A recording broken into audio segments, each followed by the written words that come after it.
Baik, terima kasih Pak Sujo. Dari sekitar Maluku, terutama dari Jawa, itu juga pernah kemudian mungkin pernah menjumpai Ambon. Sehingga tidak salah jika kemudian dalam kaitan itu banyak duta kiriman dari Perdana Menteri itu dikirimkan ke Jawa. Mereka belajar Islam itu ke Gresik, ke Sunan Giri. Mereka juga mengirimkan salah satu elit politiknya, Perdana Jamilu, ke Jepara untuk menemui Arya Jepara atau Pangeran Jepara, anak angkatnya Ratu Kalinyamat. Tetapi di dalam hikayat tanah itu Ratu Kalinyamat itu disebut Nyai Bawang. Kita nggak pernah tahu kenapa penyebutannya kok Nyai Bawang.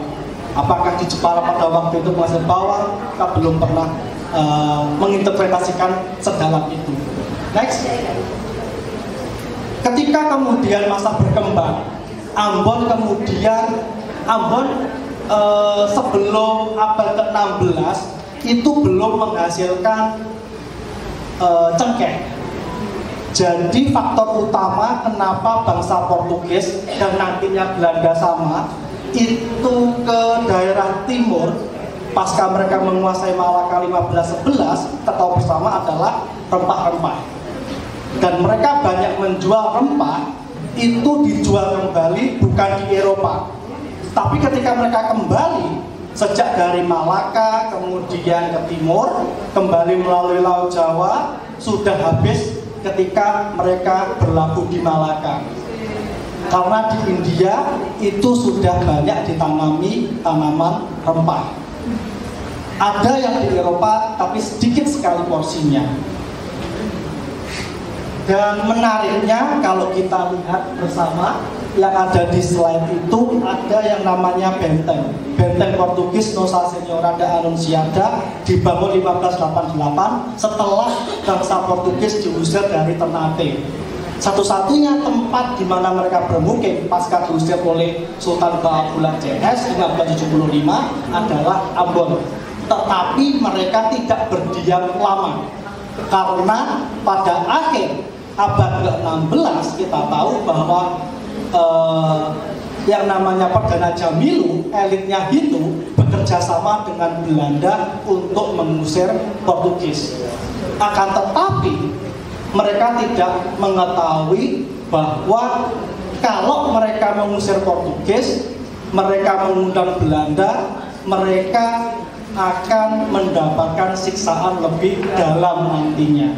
Kita tahu pada periode abad ke-17, next Pak Restu, itu ada dua pemberontakan besar dari orang-orang itu pada Belanda. Perang Hindu pertama dan perang Hindu kedua. Mereka kalah dan akhirnya 1650 orang-orang itu banyak kemudian dihegemoni baik secara ekonomi maupun secara politik hingga akhirnya banyak elit dari itu yang berpindah ke Makassar. Dan saat ini kita bisa menemukan informasinya melalui hikayat tanah itu oleh Imam Rijali yang disuruh menulis oleh penguasa Kerajaan Gorontalo pada waktu itu, yaitu Sultan Hasanuddin dan juga Karaeng Patingalowang yang pada waktu itu bersekutu dengan Portugis untuk melawan hegemoni VOC, Kongsi Dagang Belanda di Nusantara. Next.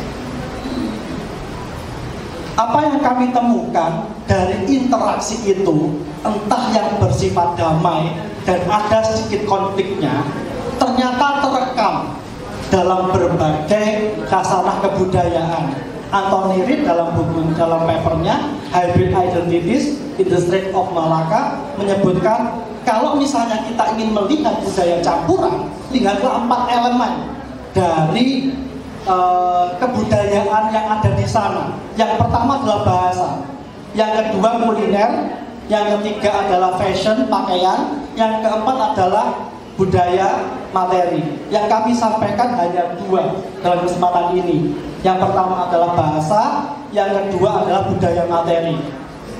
Kita sejak akhir abad ke-15 sudah banyak menggunakan bahasa Melayu. Orang-orang dari Melayu, termasuk orang-orang Jawa, itu banyak berdagang. Sebagai contoh, orang Jawa menjadi pedagang perantara bagi daerah barat Kepulauan Indonesia dan dari daerah Kepulauan Timur. Sehingga pada awal abad ke-16, ancaman utama orang Portugis di Malaka bukan orang dari Sumatera, tapi sebenarnya adalah orang Jawa. Pada awal kekuasaan Portugis, yang menyerang Portugis bukan dari Aceh, tetapi dari Demak, Pati Unus dan kawan-kawan. Kemudian dilanjutkan ada Ratu Kalinyamat yang menyerang 1551 dan juga 1574. Walaupun gagal, tetapi semangatnya itu yang kemudian membuat Portugis menjadi bertanya-tanya. Tanpa senjata kok berani orang-orang melawan dan menyerang, rela mati. Ada apa?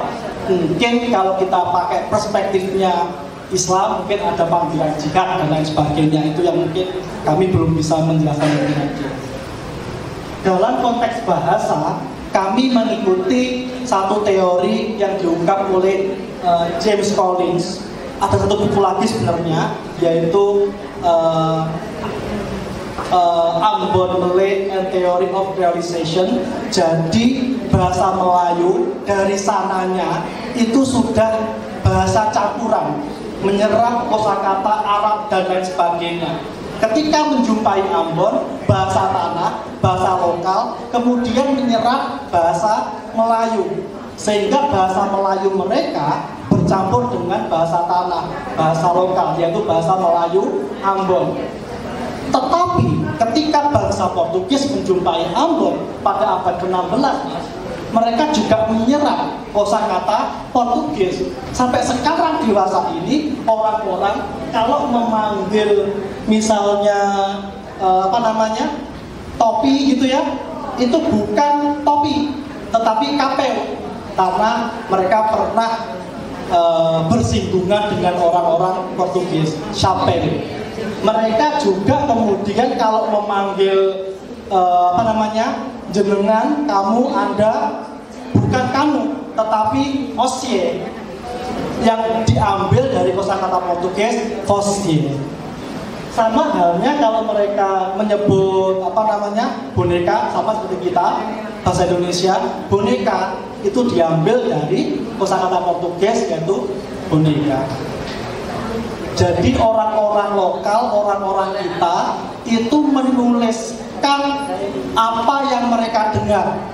Makanya kemudian mereka tidak tidak menuliskan boneka seperti tulisan Portugis, tetapi seperti apa yang mereka ucapkan, sehingga pakai K, bukan C, bukan C. Sama seperti kalau misalnya bibir, mereka sampai sekarang menyebut poka, itu yang berasal dari kosakata Portugis boca.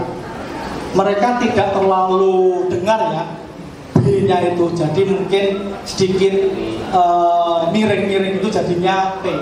Sama seperti bangsa Portugis ketika menjumpai orang-orang Ambon juga menyerap kosakata Belanda. Next. Ada misalnya mereka kalau mengucap terima kasih, matur nuwun, itu danke. Gus Najib biasanya danke well dan lain sebagainya. Ada yang kemudian kalau sudah selesai mereka bilangnya kelar, sama seperti bahasa Belanda kelar. Bahasa Jawa jadi kelar juga. Kelar. Kapan kita kelarnya ini? Jadi kemudian kalau mereka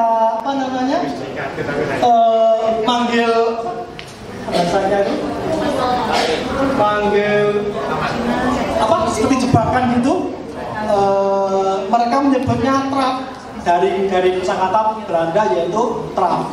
Jadi mereka sama seperti bahasa Portugis tadi, mereka menuliskan sesuai dengan apa yang mereka dengar. Sampai saat ini masih mereka pakai.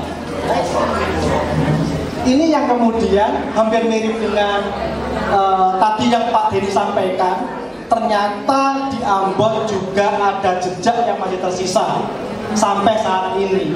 Ada tradisi bangunan vernakular dan juga ada bangunan kolonial. Next, bangunan vernakuler salah duanya yang ada seperti sentuhan-sentuhan kearifan lokal itu yang terlihat di bagian atapnya terutama.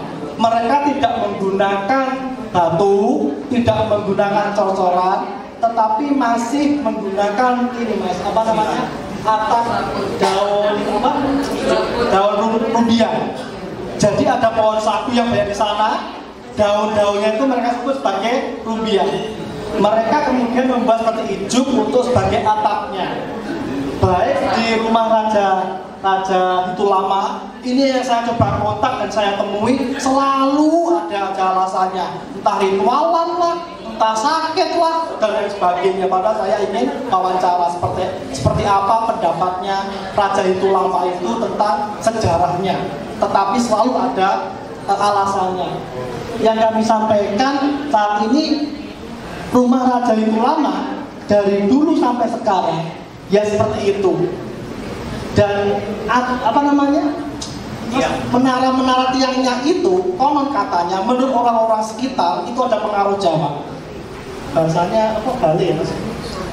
Ada pengaruh Jawa dalam atau Bali yang kemudian diadopsi oleh orang-orang sana, tetapi atapnya sesuai dengan kearifan lokal dan potensi yang ada, menggunakan atap dari daun rubiah itu sendiri.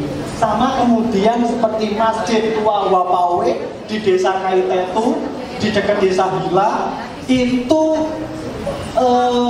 dari abad 15 tapi masih dipertanyakan apakah dari dulu sampai sekarang seperti itu.